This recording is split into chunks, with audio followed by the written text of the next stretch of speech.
In the mountainous highlands of Ethiopia, where ancient traditions flow like rivers through generations, 3-year-old Amara pressed her small palms against her burning eyes, unaware that darkness was about to become her permanent companion.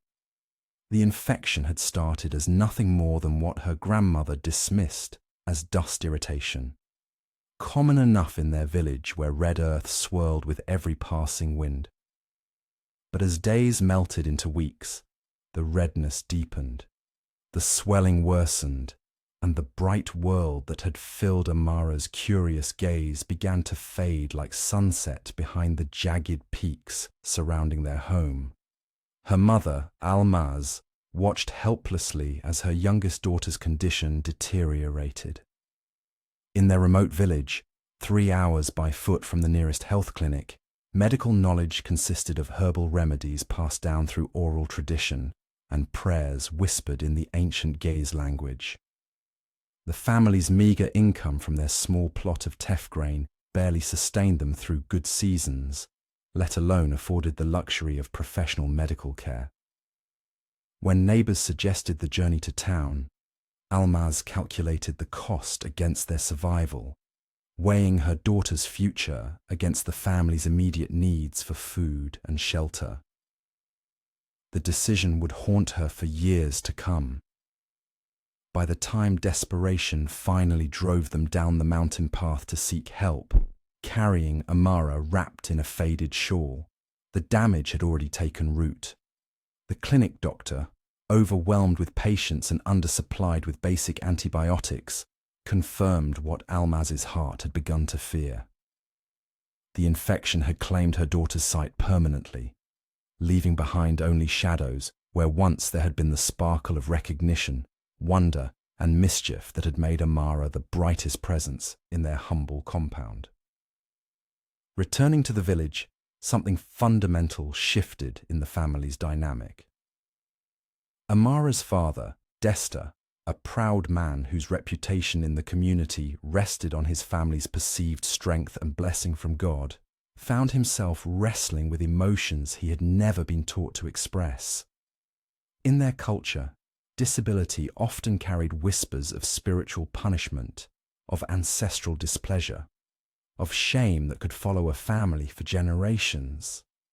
The other children in the village, who had once played freely with Amara, now approached with curious stares and awkward silences, their parents gently pulling them away with explanations whispered just beyond Amara's hearing. Slowly, almost imperceptibly, the walls began to close in around the little girl who had once run fearlessly through the fields, chasing chickens and collecting smooth stones from the riverbank. Her parents, overwhelmed by their own grief and the weight of community judgment, began to limit her movements. What started as protective measures gradually transformed into confinement. Almaz would guide Amara inside when visitors approached, fearing the questions, the stares, the well-meaning but painful suggestions that perhaps this was God's will, perhaps the family needed to accept this burden with quiet resignation. The isolation deepened as months passed. Amara, who had been learning to count and recognize letters before her sight was stolen, found herself removed from the informal education that her siblings continued to receive from the village elders.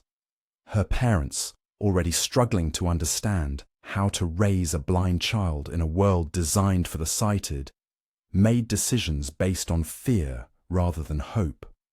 They loved her deeply, but that love became wrapped in layers of protection that gradually resembled imprisonment. Within the walls of their one-room house, Amara learned to navigate by touch, sound, and smell. She memorized the location of every pot, every sleeping mat, every crack in the mud walls. Her fingers became her eyes, tracing patterns in the dust, feeling the texture of grain, understanding her world through dimensions her sighted siblings took for granted. But beyond those walls, the world seemed to be moving forward without her, leaving her behind in a darkness that was as much social as it was physical. The whispers from neighbors cut deeper than the family could have anticipated. Some suggested that Amara's condition was punishment for unnamed sins, others that she would be nothing but a burden for the rest of her life. These cruel words, meant for adult ears, somehow always found their way to Amara's sharp hearing, each one landing like stones against her spirit.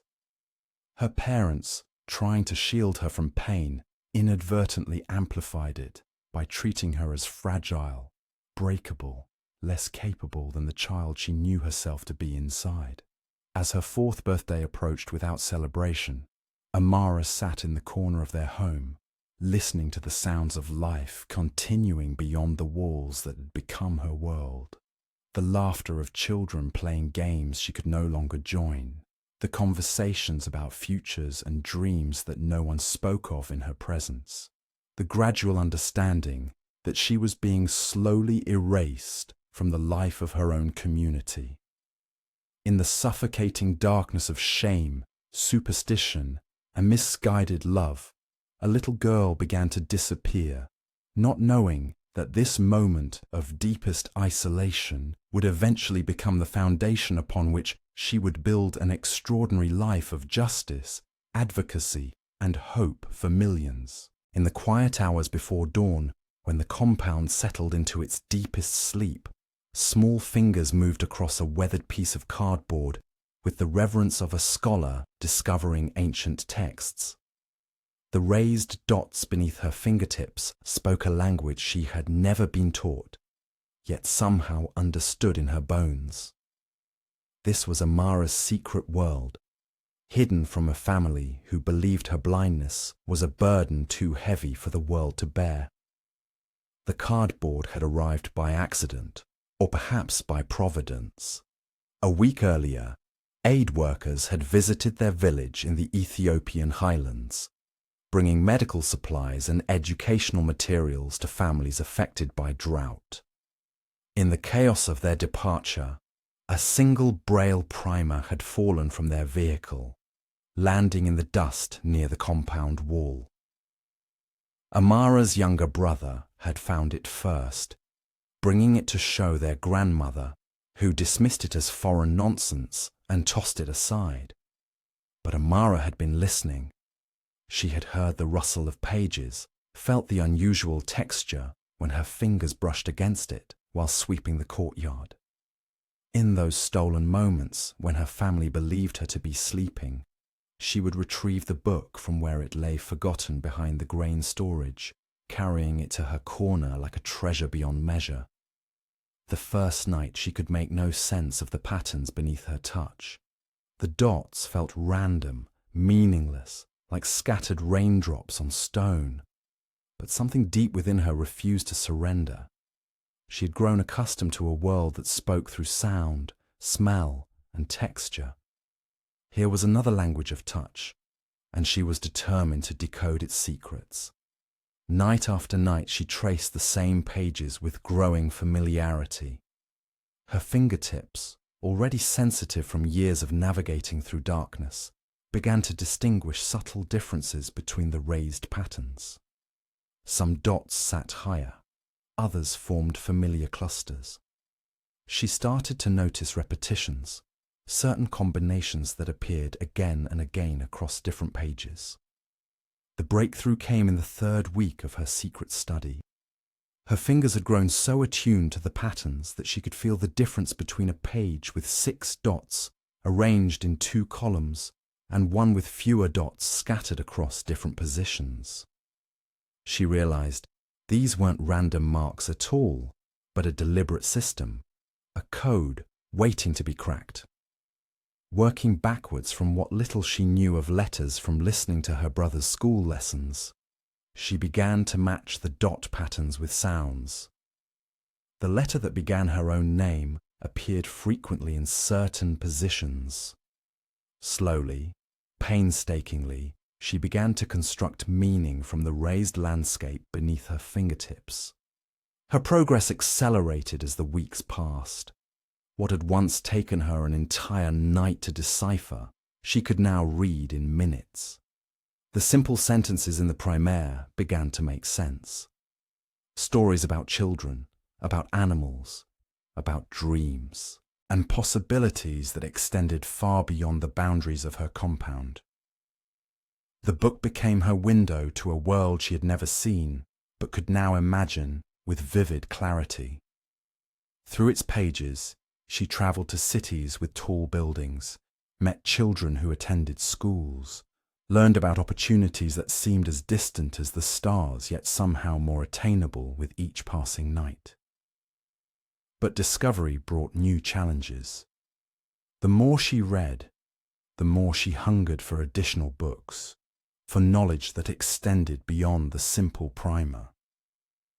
She began to understand that this Braille system was not just a curiosity, but a pathway to education, to independence, to a life beyond the limitations her family had accepted as inevitable.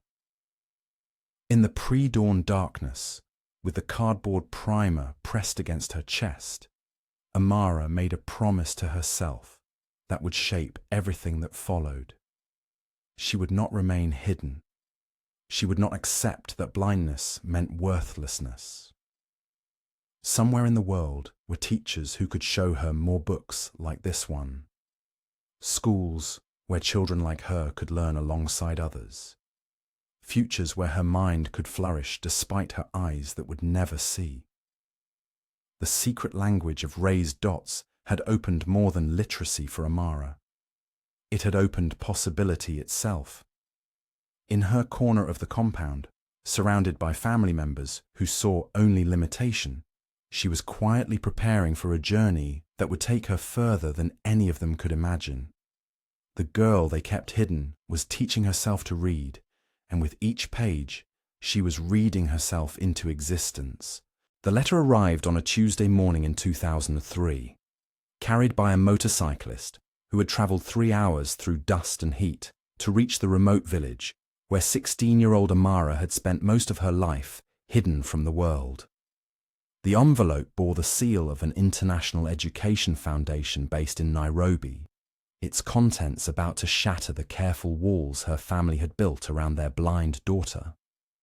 For 13 years, since losing her sight to an untreated infection at age 3, Amara had existed in a world of whispered conversations and protective isolation, her potential locked away like a shameful secret. But secrets, like light, have a way of finding the smallest cracks to escape through. The foundation had learned of Amara through a chain of connections that seemed almost miraculous in its unlikely progression. A visiting health worker had mentioned to a teacher the remarkable story of a blind girl who had somehow taught herself to read Braille using stones and sticks. The teacher had written to a colleague in Addis Ababa. That colleague had contacted an international disability rights organization, and that organization had reached out to the Education Foundation, which specialized in identifying and supporting exceptional students with disabilities across East Africa. By the time the letter reached Amara's village, it carried the weight of possibility that had traveled across borders and through countless hands, each person recognizing something extraordinary in her story. Inside the envelope was an offer that would have thrilled most families, but in Amara's household, it sparked the deepest conflict they had ever faced. The foundation was offering her a full scholarship to attend preparatory courses in Addis Ababa, followed by law school at one of Ethiopia's most prestigious universities.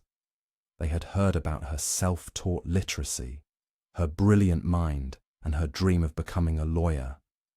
They wanted to provide her with the tools and education necessary to make that dream a reality. The scholarship would cover everything: tuition, housing, meals, books, and specialized equipment for blind students.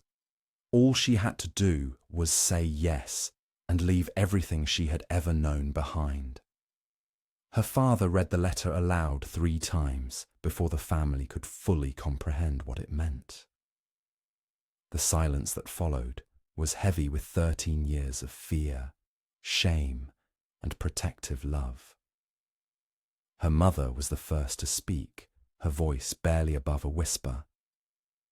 How could they send their blind daughter into a world that had already proven so cruel to people like her? What if she failed? What if she was hurt? What if the city people discovered that she was different and rejected her? The questions tumbled out like water through a broken dam, each one revealing the depth of their terror at the thought of losing control over Amara's safety. But Amara herself had stopped listening to their concerns. She sat perfectly still, her fingers tracing the rough wooden surface of the table, and for the first time in years, she allowed herself to imagine a life beyond the boundaries of her family's compound. She pictured herself walking through the halls of a university, her fingers moving across textbooks written in Braille, her voice rising in classroom discussions about justice and human rights. She imagined standing before judges and arguing cases that could change lives, using her mind and her voice to fight for people who had been forgotten or dismissed by society. The dream was so vivid, so powerful, that she could almost taste the possibility in the air around her. The family meeting that night stretched past midnight, voices rising and falling like the rhythm of a storm. Her grandmother, the matriarch whose word had always been final, surprised everyone by speaking in favor of letting Amara go. She had seen too many young people wither away in the village, their potential buried under the weight of tradition and fear. If God had given Amara such an extraordinary mind, she argued, then perhaps it was meant to be used for something greater than what their small community could offer. Her grandfather disagreed vehemently, citing the dangers of the outside world and the importance of family staying together. The debate continued for hours, with relatives taking sides and neighbors offering unsolicited opinions through open windows. When dawn broke, Amara made the decision that would define the rest of her life. She stood before her family and spoke with a confidence that seemed to surprise even herself. She acknowledged their fears and their love, but she also reminded them of the dreams she had shared in countless conversations over the years. This was her chance to become the person she had always believed she could be, to use her gifts in service of something larger than herself. She would not let fear or tradition or the comfort of familiar limitations keep her from pursuing a future that could benefit not just herself, but countless others who faced similar struggles. The room fell silent as her words settled into the hearts of people who had spent years trying to protect her from the world, only to realize that she was ready to face it head on. Her mother was the first to embrace her decision, tears streaming down her face as she promised to support whatever path Amara chose. Her father took longer to come around, but by afternoon he was already making inquiries about transportation to Addis Ababa and asking neighbors for advice about city life. The entire village seemed to shift its perspective overnight, transforming from protectors of a hidden daughter to champions of a young woman about to embark on an extraordinary journey. The preparation began immediately, with family members contributing what they could to help Amara get ready for her new life. Someone donated a sturdy backpack. Another family offered their best blanket. A neighbor contributed a small amount of money for emergencies. As the day of departure approached, Amara spent her final weeks in the village, saying goodbye to the places and people who had shaped her childhood.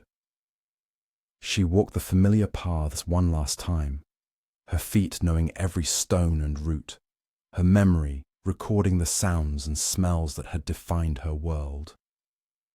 She visited the old tree where she had first experimented with creating raised patterns in the earth, teaching herself the fundamentals of tactile reading that had eventually led to her mastery of Braille. She sat with the village children, telling them stories and encouraging them to pursue their own dreams, no matter how impossible they might seem. And she spent long hours with her grandmother, absorbing wisdom and strength that she would carry with her into the unknown future that awaited her in the capital city. In a modest law office in Addis Ababa, where the morning light filters through dust-laden windows, Amara Tekle sits across from her first client as a licensed attorney. Her fingers move gracefully across the Braille documents spread before her, reading aloud the complexities of Ethiopian disability law with the precision of someone who has lived every injustice these statutes were meant to address. The woman seated across from her speaks in hushed, desperate tones about her son, born with cerebral palsy, who has been denied entry to 3 different schools.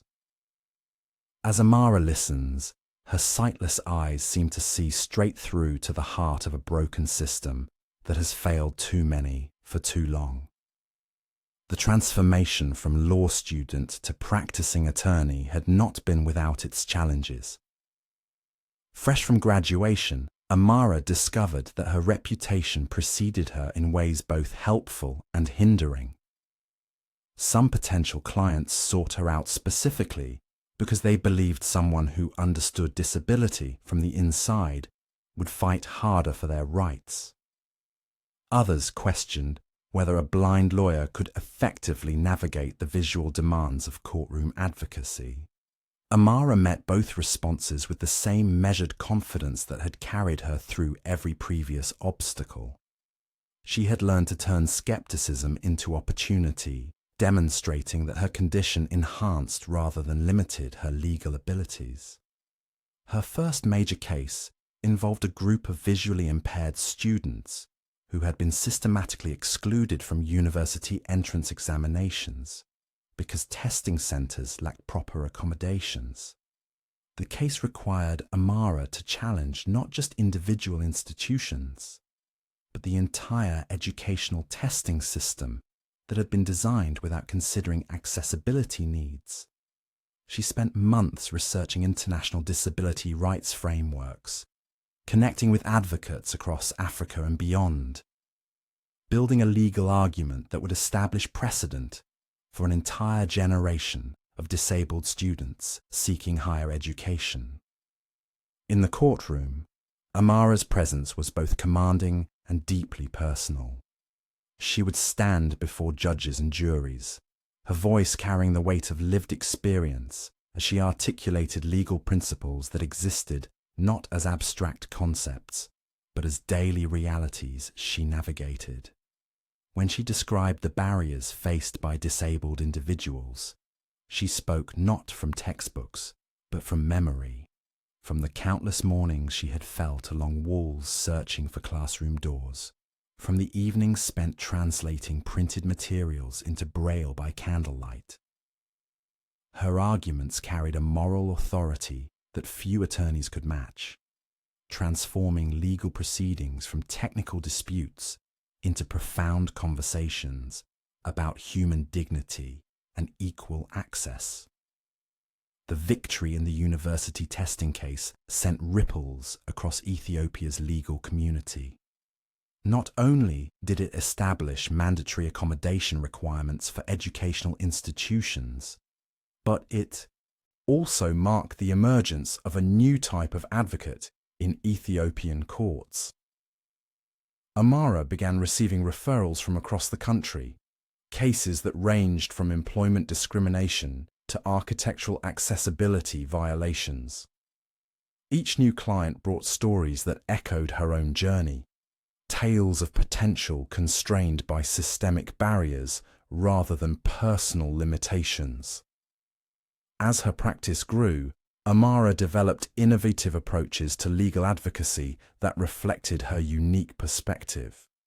She created audio legal guides that explained disability rights in multiple Ethiopian languages, recognizing that many of her potential clients faced literacy barriers in addition to their disabilities. She established partnerships with local disability organizations, creating a network that could identify cases and provide support services that extended far beyond legal representation. Her office became more than a law practice. It evolved into a resource center where disabled individuals could find not just legal advice, but practical guidance on navigating systems that had long excluded them. The reach of Amara's work began extending beyond Ethiopia's borders when she was invited to speak at a Pan-African Disability Rights Conference in Nairobi. Standing before an audience of advocates, policymakers, and legal experts from across the continent, she presented a vision of disability rights advocacy that was both legally sophisticated and deeply rooted in African cultural contexts. Her presentation caught the attention of international human rights organizations who recognized that her approach offered something unique, a framework for disability advocacy that honored traditional African values while demanding modern legal protections. This international recognition led to consulting opportunities that allowed Amara to influence disability legislation across multiple African nations. She traveled to Ghana, where she helped draft accessibility requirements for public buildings. In Senegal, she provided expertise on employment discrimination protections. Each country presented unique challenges, different legal systems, varied cultural attitudes toward disability. But Amara found that her core message translated across borders. Disabled individuals deserve not charity but justice, not accommodation but equality. The momentum of her advocacy work culminated in an invitation that would transform her from a national advocate into a global voice for disability rights. The United Nations Commission on Human Rights requested her participation in drafting international guidelines for disability inclusion in post-conflict reconstruction efforts. The irony was not lost on Amara that she, who had once been hidden away by a family ashamed of her blindness, was now being asked to help shape international policy that would affect millions of disabled individuals worldwide. By her 30th birthday, Amara had successfully influenced disability protection legislation in 15 African countries, establishing legal frameworks that guaranteed educational access, employment protections, and architectural accessibility standards. Her approach had proven that effective disability advocacy required more than legal expertise. It demanded the moral authority that came from lived experience, the cultural sensitivity that honored local contexts, and the visionary thinking that could imagine societies where disability was understood not as limitation, but as diversity.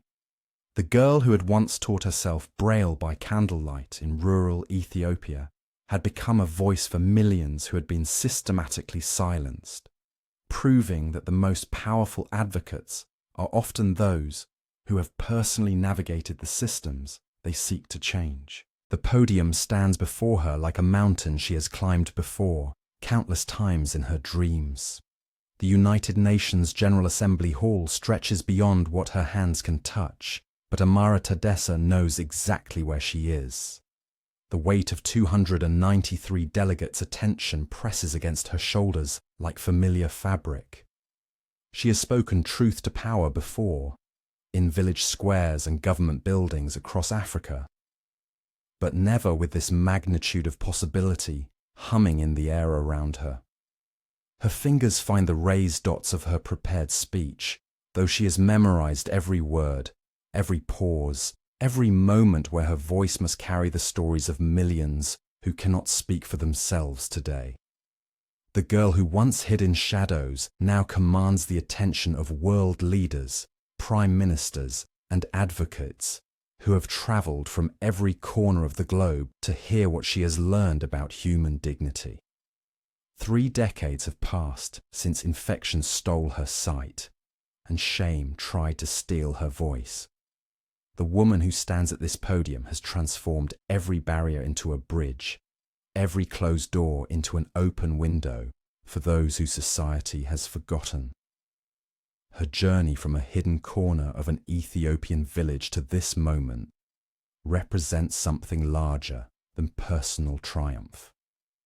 It embodies the fundamental truth that human potential cannot be measured by what the eyes can see, but by what the heart can envision and the will can achieve. The Secretary General's introduction fades into applause that sounds like rain on a corrugated roof, reminding her of home, of beginnings that seem to promise only limitation. She adjusts the microphone with the same steady confidence that once guided her fingers across forbidden books, that navigated law school corridors where professors doubted and classmates whispered. Today, those whispers have become the silence of respect, the quiet attention of people ready to learn from someone who has lived the very injustices she now fights to eliminate. Behind her prepared remarks lies the architecture of a life rebuilt from darkness into illumination. 15 African nations have already adopted legislation she helped craft, laws that recognize disability not as shame to be hidden, but as diversity to be celebrated and accommodated. Her advocacy has reached beyond legal frameworks into cultural transformation, challenging communities to see ability where they once saw only absence, to create inclusion where exclusion once seemed natural. The translation devices hum with multiple languages, carrying her words into Arabic, French, Swahili, Portuguese, preparing to broadcast her message across continents where children like she once was still hide in corners, still believe their conditions define their limitations rather than their unique perspectives. She knows that somewhere in rural villages and urban slums, young people are listening, learning that their circumstances need not determine their destinations. Her law degree hangs in her office in Addis Ababa, but her real education happened in the spaces between rejection and acceptance, in the gap between what society expected and what she demanded for herself and others. Every case she has argued, every law she has helped pass, every mind she has changed has been preparation for this moment when the world's attention creates opportunity for global transformation.